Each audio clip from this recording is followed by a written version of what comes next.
Hello everyone, welcome to Dedicated Classes and we are dedicated for you.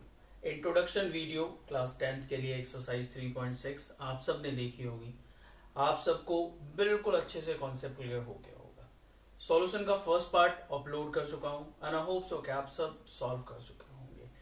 Like भी किया है आपने इस बार ऑब्वियसली, बट अभी उस लेवल तक नहीं पहुंच पा रहे हम। सो प्लीज मुझे बताइए अगर मैं उस लेवल तक नहीं पहुंच पा रहा हूँ, और आप अपनी तरफ से भी रिस्पॉन्सिबिलिटी लीजिए, ठीक है। And thank you for supporting me. I know that के you all are supporting me, ठीक है, बट अभी कसर है, ठीक है। चलिए एक्सरसाइज 3.6 पार्ट 2 पे काम करने वाले हैं। यहाँ पे 3 वर्ड प्रॉब्लम्स है और तीनों वर्ड प्रॉब्लम्स को कवर करेंगे, है ना, ठीक है। जिसने इंट्रोडक्शन देखा होगा उसे कोई प्रॉब्लम नहीं होगी क्योंकि बहुत ही इजी है। चलिए ध्यान लगाते कि है क्या। फर्स्ट पार्ट मैंने लिखा हुआ है, बुक है आपके पास तो बुक से पढ़िए, अगर नहीं है तो मुझे सुनिए, ठीक है। और लिखा हुआ भी है, यहाँ पे देख सकते हैं आप, Ritu can raw down stream 20 kilometre in 2 hours। नाव चलाना डाउन स्ट्रीम अगर वो चलाती है, ठीक है, 20 किलोमीटर तो 2 घंटे लगते हैं। ध्यान से देखिए क्या क्या चीजें गिवन है, डिस्टेंस, टाइम, क्या नहीं है, स्पीड नहीं है। अगर अपस्ट्रीम चलाती है 4 किलोमीटर तो टाइम लगता है 2 hours। क्लियर, बात समझ में आ रही है।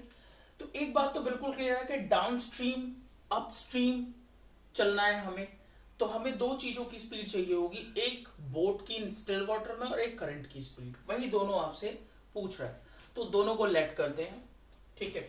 सॉल्यूशन में let speed of boat in still water, speed of Ritu भी ले लेना क्योंकि वही चला रही है ना, in still water is equal to x kilometre per hour. Speed of Ritu कह देना है यहाँ पे, ठीक है। And speed of current is equal to y kilometre per hour, ठीक है। अब मुझे एक बात बताइए कि स्पीड डाउन स्ट्रीम क्या होगी। क्या बताया था आपको कि जब भी हम डाउन स्ट्रीम चलते हैं, तो हमारी स्पीड बढ़ जाती है क्योंकि जिस तरफ नदी बह रही है हम उसी तरफ चल रहे हैं। कितनी बढ़ जाती है, जितनी नदी की स्पीड है। तो मेरी स्पीड में यानी कि जो ऋतु की बोट की स्पीड है उसमें नदी की स्पीड ऐड हो जाएगी। और जब भी हम उल्टा चलते हैं यानी कि अपस्ट्रीम चलते हैं धारा की विपरीत दिशा में, तो उतनी स्पीड माइनस हो जाती है। हमेशा ध्यान रखो, करंट की जो स्पीड है, फ्लो की जो स्पीड है वही ऐड होती है, वही माइनस होती है। किस में से, स्टिल वाटर की स्पीड में से। दोनों स्पीड आ गई, दोनों केसेस लेंगे हम, ठीक है। फर्स्ट केस जो एग्जांपल मैंने कराया उसके कंपैरिजन में ये बहुत इजी है क्योंकि सिंगल सिंगल दे रखा है। Downstream 20 kilometre in 2 hours। Formula लगाइए, speed is equal to distance upon time. Speed downstream is equal to distance कितनी है 20 किलोमीटर, टाइम कितना लगा 2 hour। क्लियर। इधर स्पीड कितनी है downstream, x plus y is equal to 20 upon 2 10। x plus y की value आ गई 10। इक्वेशन नंबर फर्स्ट इजी है। सेकंड में आइए बेटा जी, सेकंड केस देखिए। अपस्ट्रीम कौन सी वाली, स्पीड यूपीएस अपस्ट्रीम, पूरी थ्योरी लिखना है इसकी भाई। स्पीड अपस्ट्रीम में कितना जा रहा है, speed is equal to distance upon time. Distance है 4 किलोमीटर और टाइम है 2 hours। ध्यान रखना सारे टाइम्स यूनिट सब सेम मिलने चाहिए। स्पीड कितनी है, x minus y 4/2। Equation number second. बस दोनों इक्वेशन को सॉल्व कर दीजिए, जो मेथड आपको सुटेबल लगता है फ्रॉम फर्स्ट एंड सेकंड। जो भी मेथड लगाए उस मेथड का नाम लिख देना। मैं सॉल्व कर रहा हूँ बाय एलिमिनेशन मेथड, तो लिख देना by elimination method. x plus y is equal to 10 and x minus y is equal to 2 by adding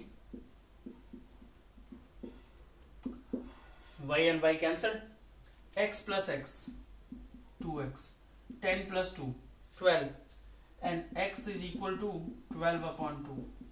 ऐसे तो बहुत सारे क्वेश्चन आपने कर लिए। x की वैल्यू कितनी आ गई 6। x की वैल्यू कहीं भी पुट कर दीजिए। फ्रॉम फर्स्ट देखिए 6 plus y is equal to 10, then y की वैल्यू 4। तो कंक्लूजन या रिजल्ट क्या लिखेंगे आप? रिजल्ट लिखेंगे सो speed of Ritu in still water. क्या था बेटा? अरे बोर्ड देखना भाई, अगर मैं नहीं दिख रहा हूं तो बोर्ड देखो, वैसे भी बोर्ड ही देखा करो। x किलोमीटर पर आवर और x की वैल्यू कितनी है 6 किलोमीटर पर आवर, ठीक है। Speed of current is equal to क्या था y kilometre per hour. y की वैल्यू कितनी आई 4 किलोमीटर पर आवर, ठीक है। चेक करके देख लो 6 plus 4 is equal to 10, 6 minus 4 is equal to 2। तो हमारा आंसर बिल्कुल करेक्ट है। ये है फर्स्ट पार्ट, इजी है बहुत ही ज्यादा, एग्जाम्पल जरूर करना आप, ठीक है। अब चलते हैं हम पार्ट नंबर 2 की तरफ। सेकंड पार्ट है, बहुत ही ज्यादा इंपॉर्टेंट पार्ट है, बहुत ध्यान से समझिए।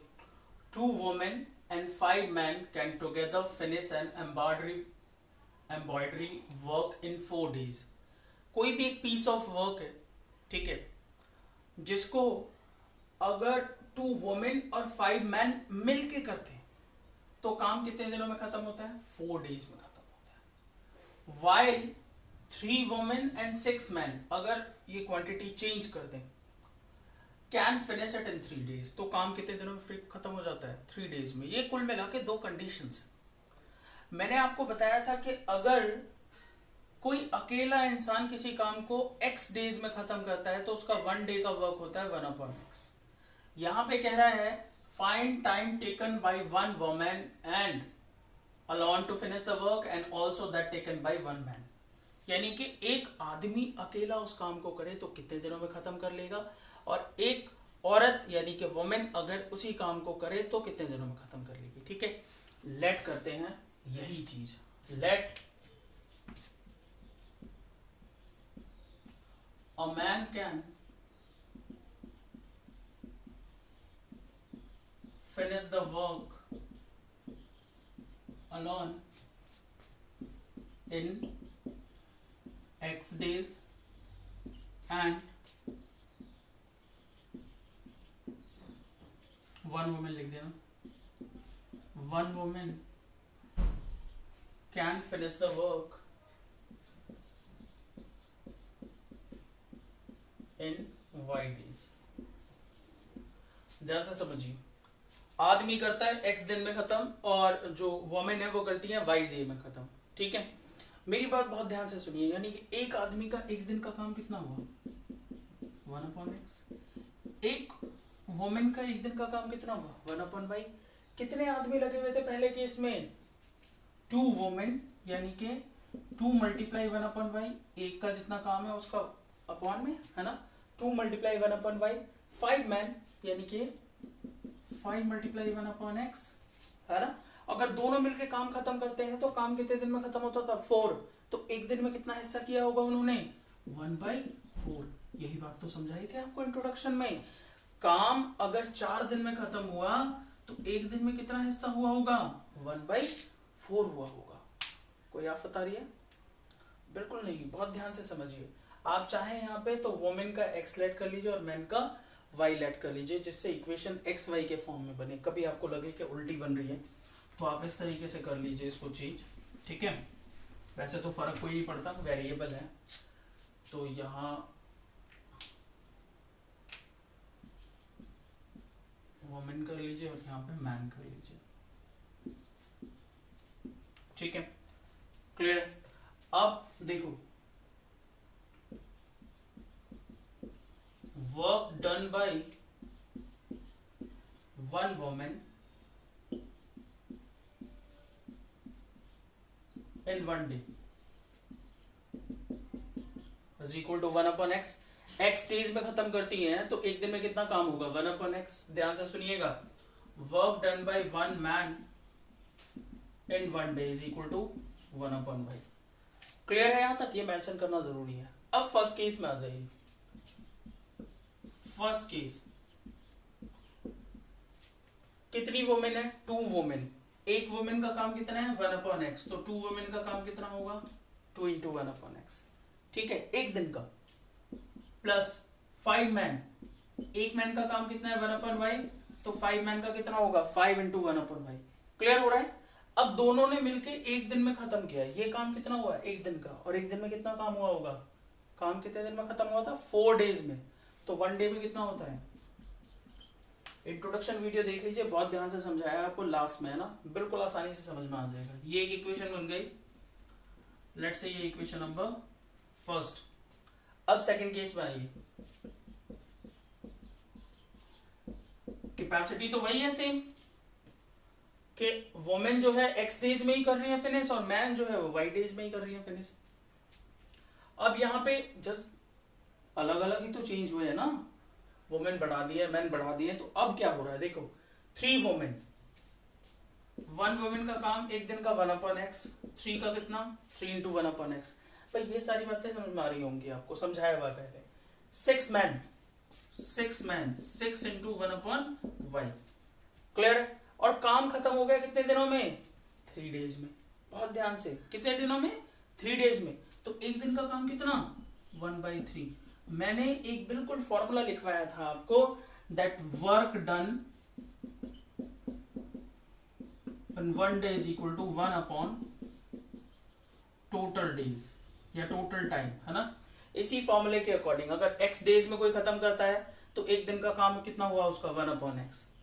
अगर y डेज में खत्म करता है तो 1/y। 4 दिन में काम खत्म हुआ तो एक दिन में कितना हिस्सा हो रहा होगा भाई, चौथाई 1/4 हो गया होगा। ठीक है, 3 डेज में खत्म हुआ तो एक दिन में कितना हुआ होगा 1/3। भाई तभी तो एक दिन में 1/3, 2 डेज में 2/3 एंड 3 डेज में फिनिश हो गया वर्क। तो ये कॉन्सेप्ट आपको समझना पड़ेगा। ये बताइए दोनों बातें समझ में आई या नहीं आई? और इस तरीके के इक्वेशंस मैंने आपको पहले ही सॉल्व करा दिए हैं, तो उसी सिमिलर मेथड से हम इक्वेशन को सॉल्व करेंगे। लेट करेंगे 1/x is equal to s and 1/y is equal to t। कुछ भी लेट कर सकते हैं, आप जानते हैं वेरिएबल्स हैं।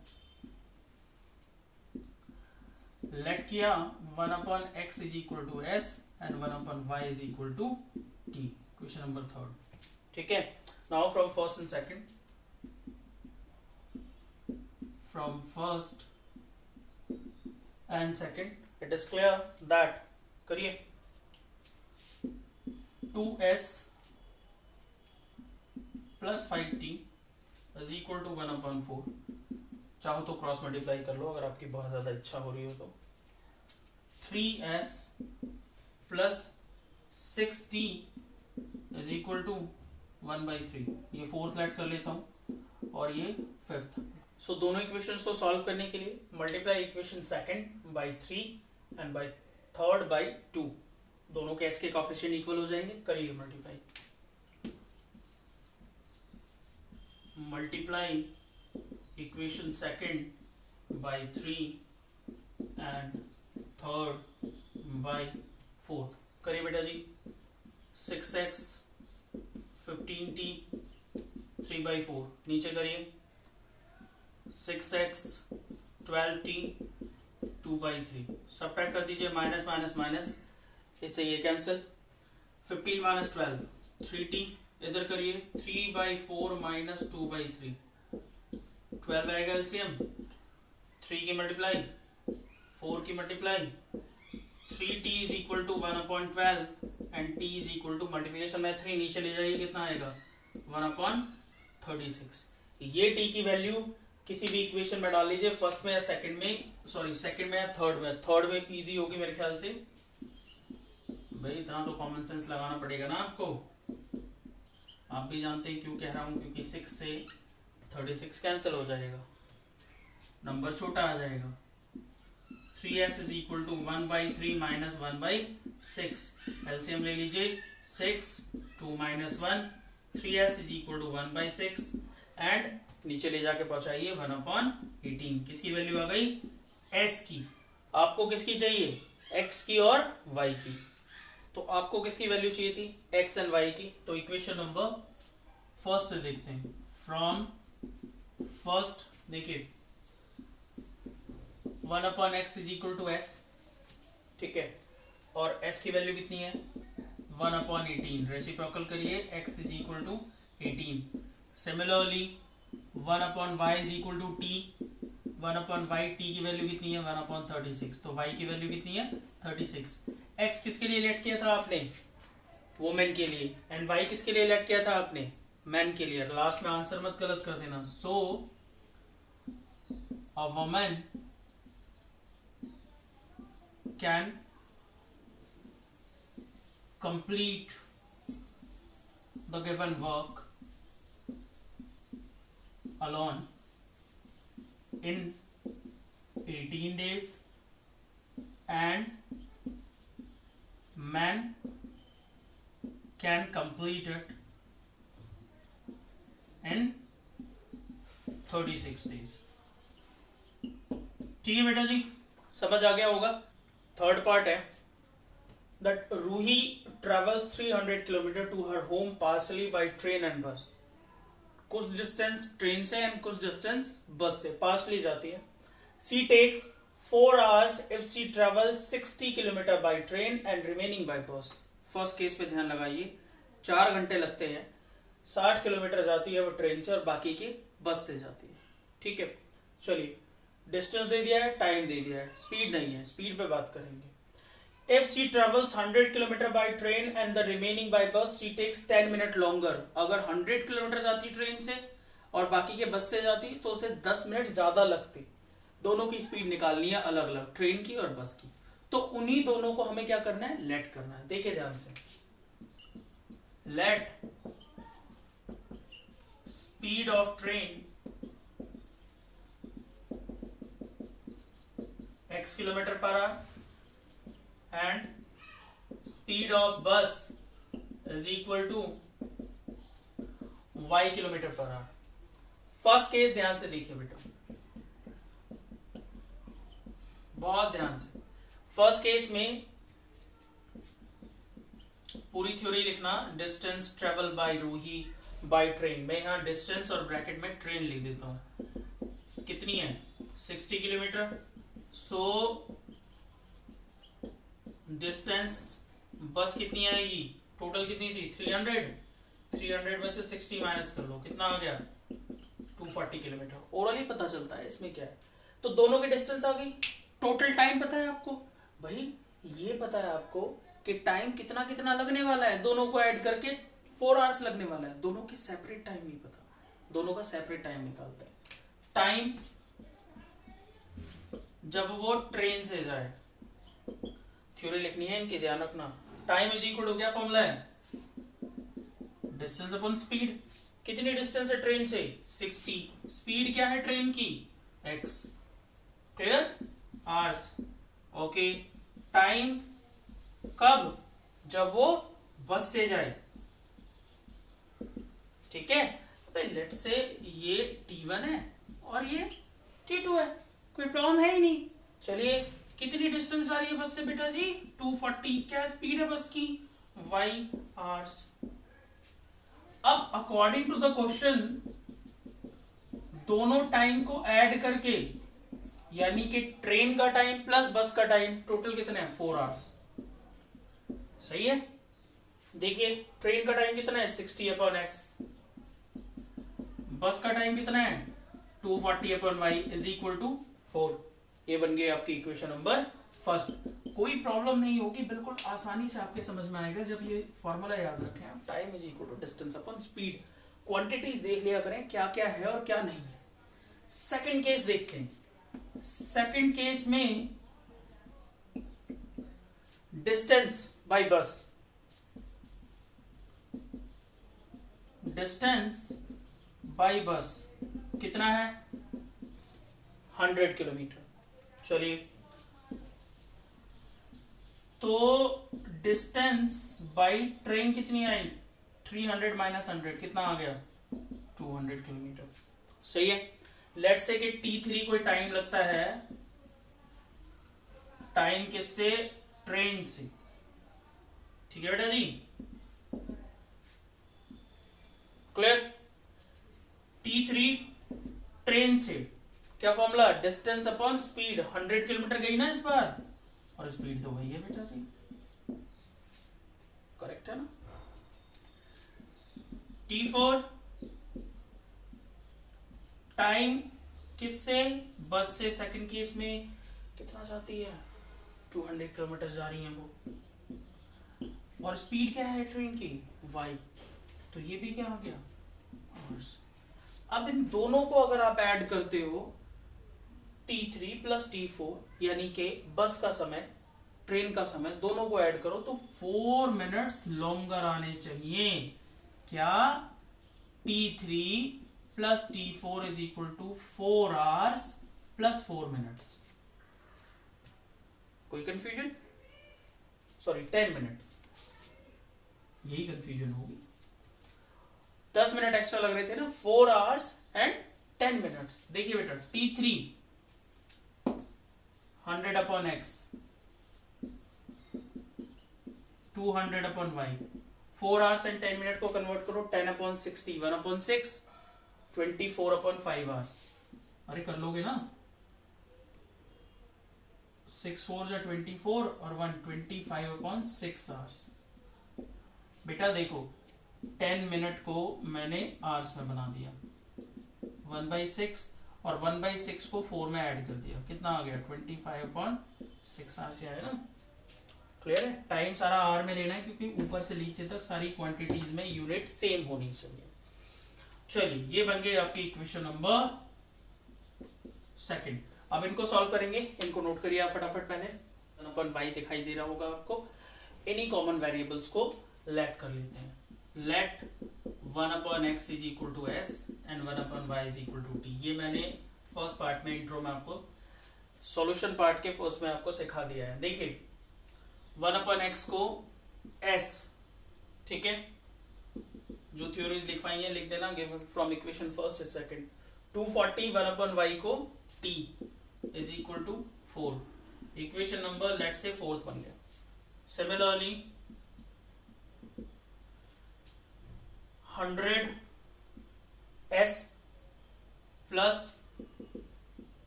200 t कॉमन भी ले सकते हैं, पर इस हिसाब से ज्यादा इजी पड़ेगा, तो इस हिसाब से सॉल्व कर लेते हैं। ठीक है, अब मेरी बात ध्यान से सुनो। इसमें 6 से मल्टीप्लाई कर लो, इसमें 10 से मल्टीप्लाई कर लो। क्या कह रहा हूं? इसमें 6 से मल्टीप्लाई कर लो, इसमें 10 से, एस वाले इक्वल हो जाएंगे ना। Multiply equation 5, multiply equation 4th by 10 and 5th by 6। What we have? देखो बेटा जी, इधर आ जाओ, चलो 10 से 600s 2400 इज इक्वल टू 40। चलिए, इसमें करिए 6 से मल्टीप्लाई। 600s यहां आइए, 6 से 6 2 जा 12, और इसमें करिए 6 से 25। ठीक है, सब्ट्रैक्ट कर दीजिए बेटा जी। देखिए, माइनस माइनस माइनस, इससे ये कैंसिल। 2400 माइनस 1200 कितना आएगा? 1200। इसमें से इसको सब्ट्रैक्ट करिए 15, and t is equal to 15 divided by 1200। 15 के टेबल में 8 टाइम में 120 आता है, तो 1/80। इस t की वैल्यू आप किसी भी इक्वेशन में पुट कर लीजिए, इसमें ज्यादा इजी रहेगी। 80 का मल्टीपल है ना ये, तो from fourth what we have. भाई अब तो थ्योरी मेंशन करना, सजाना बहुत जरूरी है, रिप्रेजेंटेशन बहुत इंपॉर्टेंट होती है, बट आप कर पाएंगे। अब 4 3 टाइम कैंसिल हो गया ना बेटा, 60s 3 उधर ले जाकर माइनस कर दो, 4 - 3 1, and s is equal to 1/60। क्या चाहिए उसको? उसको चाहिए x and y from third, ठीक है। 1/x is equal to s और s की वैल्यू है 60, तो x की वैल्यू क्या आ गई 60। और दूसरा देखो 1/y is equal to t और t की वैल्यू है 1/80, तो t की वैल्यू क्या आ गई 80, सॉरी y की वैल्यू आई है, y इज इक्वल टू 80। अब ये x और y है क्या, स्पीड किसके, x है ट्रेन की स्पीड और y है बस की स्पीड। तो क्लोजिंग स्टेटमेंट क्या लिखनी है आपको, कहा लिखूं, चलो यहां लिखता हूं, इधर देखो इधर। So speed of train is equal to x kilometre per hour, it means 60 kilometre per hour. Speed of bus is equal to 80 kilometre per hour, ठीक है। आप चाहो तो यहां पे भी किलोमीटर पर आवर लिख सकते हो, बट जब आप कंक्लूजन मेंशन कर रहे हो वहां पे जरूर लिखो, ठीक है। तो इस तरीके से आप अगर इसे सेटिस्फाइड करा के देखोगे तो भी आंसर सेटिस्फाइड हो जाएगा, ठीक है। ये एक्सरसाइज खत्म होती है, इसके बाद ऑप्शनल एक्सरसाइज है, उसे भी कराएंगे। अगर आप बेहतर करना चाहते हैं ऑप्शनल एक्सरसाइज करिए, एग्जाम्पल करिए, अपनी तरफ से पूरा एफर्ट डालिए कि कभी आपको ये ना लगे कि मैंने पूरी कोशिश नहीं की, ठीक है। पूरी कोशिश करिए बेटा, जब भी आप किसी भी चैप्टर को पूरी तरीके से सॉल्व करते हैं तो 100% आपका रिजल्ट अच्छा ही रहता है, आपकी नॉलेज अच्छी होती है, ठीक है। मिलते हैं नेक्स्ट एक्सरसाइज में, टिल देन वीडियोस को लाइक करिए, शेयर करिए एंड चैनल को सब्सक्राइब भी कर लीजिए। Thank you so much.